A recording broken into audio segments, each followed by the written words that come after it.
बिस्मिल्लाहिर्रहमानिर्रहीम। अस्सलामु अलैकुम नाज़रीन, मैं हूं जवाद बाकिर और आप देख रहे हैं एनए न्यूज़। नाज़रीन, आज की वीडियो में आपको बहुत सुकून मिलने वाला है क्योंकि एक ऐसा ख्वाब जो भारत के मुतल्लिक देखा जाता था अब वो सच होने जा रहा है।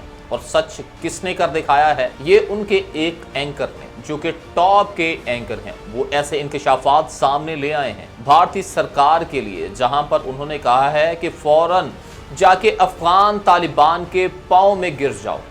आपको बताएं इस एंकर का थोड़ा सा बैकग्राउंड, जिनका नाम लिया जाता है रजत शर्मा। रजत शर्मा भारत के टॉप के एंकर हैं। जो कोई भी भारत में टीवी चैनल देखता है वो रजत शर्मा को जरूर जानता है। अगर नहीं जानता तो समझें कि वो टीवी चैनल देखता ही नहीं।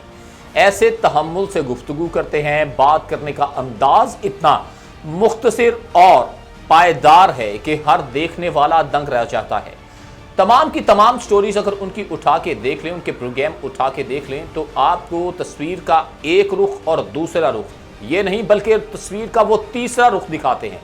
इतने तहम्मुल से ऐसे सवालात करते हैं कि वो बाद में हेडलाइंस बन जाती हैं, जो गेस्टों के जवाब होते हैं या उनके सवाल होते हैं कि आखिरकार ऐसा क्यों है, इस कहानी का ये रुख भी तो हो सकता है, या इस कहानी में ये चीज़ भी ऐड है। नाज़रीन, हमेशा से ये बात याद रखिएगा कि हमारे यहाँ ये समझा जाता है कि जवाब इसने बहुत बड़ा दिया, बल्कि ऐसा बिल्कुल भी ऐसा नहीं होता, बल्कि होता ऐसा है। हमेशा याद रखिएगा कि सवाल बड़ा होता है, उसके रद्द अमल में जो जवाब आता है फिर वो बड़ा हो जाता है, मगर होता हमेशा सवाल बड़ा है। अगर सवाल ही इतना बड़ा या तल्ख ना किया जाए तो कभी भी जवाब आपको उस तरह का नहीं आता, फिर आम सवाल आता है। रजत शर्मा में ये क्वालिटी, ये स्किल्स है कि वो ऐसे ऐसे अपने प्रोग्राम में सवाल करते हैं कि तमाम लोग दंग रह जाते हैं और वो हेडलाइंस भी बन जाती हैं। अब नाज़रीन, आपको रजत शर्मा का एक ऐसा क्लिप सुनवाने जा रहा हूं जो उन्होंने अफगान तालिबान के मुतल्लिक कहा है। उन्होंने भारत सरकार को फौरी तौर पर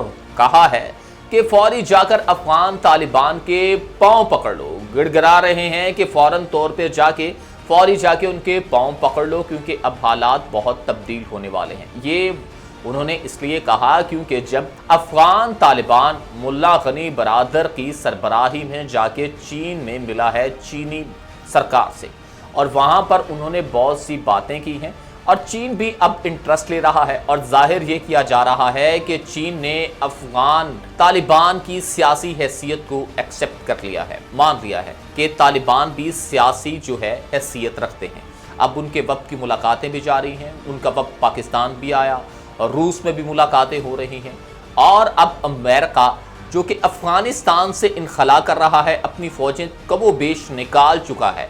तो तमाम सूरत हाल भारत और अमेरिका के लिए बड़ी ही तशवीशनाक है, क्योंकि भारत और अमेरिका चाहते क्या थे कि इस खित्ते पर नज़र रखी जाए और ख़ास तौर पर अफगानिस्तान के रास्ते से पाकिस्तान के सी पैक पर वो नज़रें जमाए खड़े थे।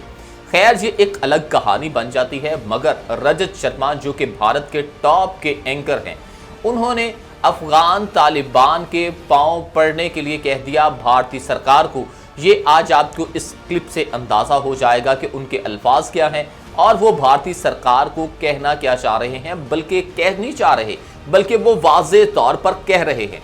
ये सुनिए इस क्लिप में। असल में अफगानिस्तान में जो हो रहा है उस पर पूरी दुनिया की नज़र है, क्योंकि अफगानिस्तान से अमेरिका की फौज जा चुकी है। रूस का फिलहाल कोई ख़ास इंटरेस्ट दिखाई नहीं देता। भारत का बहुत कुछ दांव पर लगा है। भारत और अमेरिका चाहते हैं कि अफगानिस्तान में खून खराबा ना हो, वहाँ के लोग चैन से रहें, महिलाओं को आज़ादी मिले, चुनी हुई सरकार देश को चलाए, तालिबान का कब्जा वहाँ न हो पाए।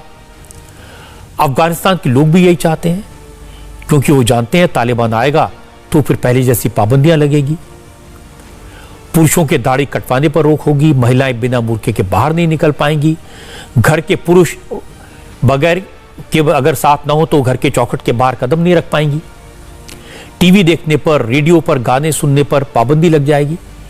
इसलिए अफगानिस्तान के लोग भी तालिबान का कब्जा नहीं चाहते।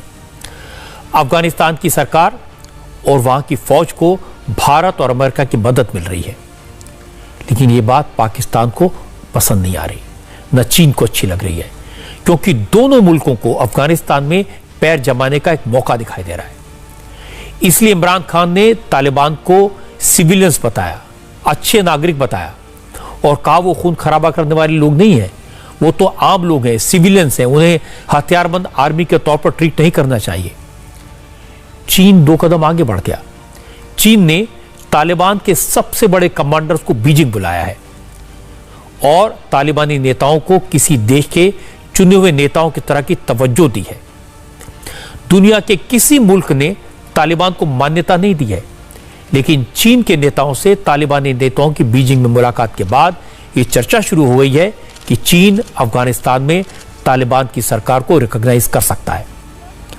असल में तालिबान के दूसरे सबसे बड़े नेता मुल्ला अब्दुल गनी बरादर के नेतृत्व में एक डेलीगेशन चीन पहुंचा है।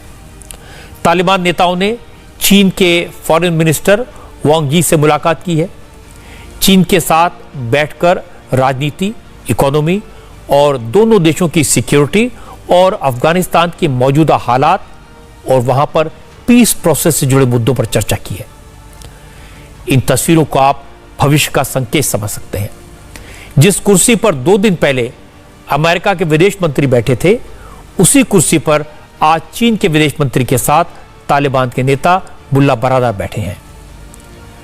यह इस बात का इंडिकेशन है कि चीन तालिबान को कितनी इंपॉर्टेंस दे रहा है। इसकी वजह है कि चीन और अफगानिस्तान के बॉर्डर जुड़े हुए हैं। चीन का शिनजियांग प्रोविंस अफगानिस्तान से लगता है और इसी शिनजियांग प्रोविंस में उइगर मुस्लिम अपने अधिकारों की लड़ाई लड़ रहे हैं। उइगर मुसलमानों पर बार बार खबरें आती हैं कि चीन जुल्म कर रहा है, मस्जिदें तोड़ दी गई हैं, नमाज पढ़ने पर पाबंदी है, इस इलाके के मुसलमान दाढ़ी नहीं रख सकते।